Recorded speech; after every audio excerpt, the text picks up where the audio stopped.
I ran into this last week. Here's what fixed it for me. Setting up a payment gateway on the Etsy app can be a bit tricky, but once you know the steps, it is straightforward. Here is how to do it. Step 1. Open the Etsy app.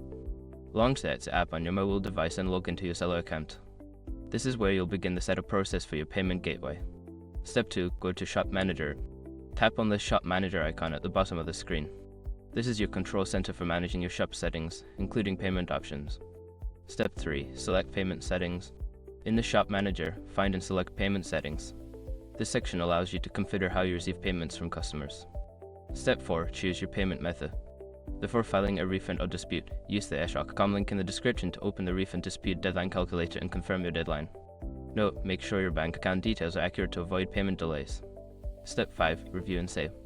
After entering all necessary information, review your settings to ensure everything is correct. Once confirmed, tap Save to finalize your payment gateway setup. Setting up your payment gateway on the Etsy app doesn't have to be complicated. Just follow these steps, and you will be ready to start receiving payments in no time. Happy selling!